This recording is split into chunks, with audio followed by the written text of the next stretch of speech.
I wanted to welcome you to one of my favorite spots that I actually come to pretty much on a daily basis when I do my morning walks. The reason that I actually bring you here is this is a really great spot for me to do some of my own reflection and think about things that are really important to me. So we're talking about day 2 in regards to our reflective activity, and today's reflective activity is actually about doing a random act of kindness. So I have a really cool story that I'd like to share with you that really impacted me, and to be quite honest, it actually changed my life and how I do things on my daily basis. So this is about an old man and 5 pennies. And every morning he would get up and put 5 pennies in his left pocket with the intention by the end of the day to have all 5 pennies moved over to his right pocket.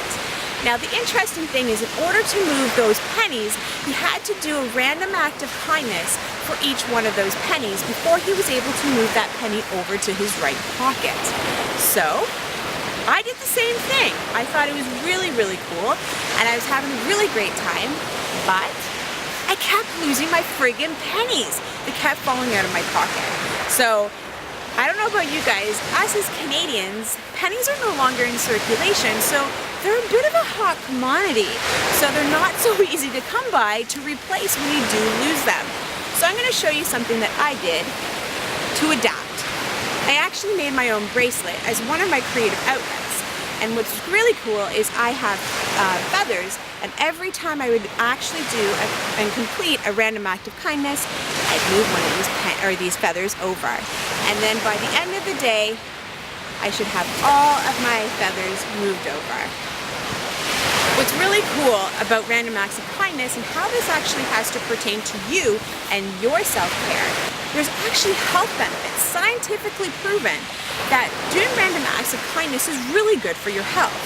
And the reason is it actually releases what they call a hormone of oxytocin. Oxytocin is also known as the love hormone. So that feeling of belonging, the feeling of being loved and fulfilled is really super important to you and your self-care. But it also allows you to lower your blood pressure, really good for health, as well as reducing anxiety and helping with depression. So, and overall, makes you feel really, really great. So, the task today is to complete at least one random act of kindness, so that it's going to help you feel really, really good.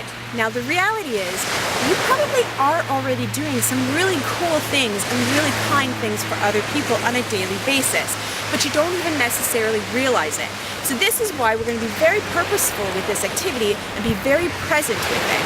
I want you to know that you're doing something really great. I want you to know how it feels, and how does the other person feel when you also have this scenario as well. The really cool benefit is this is what you get as a release, the oxytocin, as the person doing the random act of kindness. But the reality is the person receiving the act of kindness as well also gets that hit of oxytocin. Now, if anybody witnesses that random act of kindness, they may not be that person that's actually receiving the gift, but the reality is they too also get that hit of oxytocin. It's a win-win-win situation for anybody involved. And I can't see any more reason why you want to bring this into a mental mind frame of your day today. Now, our days can be really, really, really busy. So this will allow us to slow the world down, jump off the hamster wheel for a bit, be very purposeful, impactful, and really make a difference. It also allows you, when maybe on those days where you feel like you're kind of misfiring, nothing is going right, it's a really great way to recalibrate and kind of realign things that are really important to you. So, I'd love for you to enjoy this today. Share with me what your random act of kindness was. How did it make you feel? How did it make the other people feel too? And live that moment a little bit more and be present. You have a great day, and we will see each other tomorrow.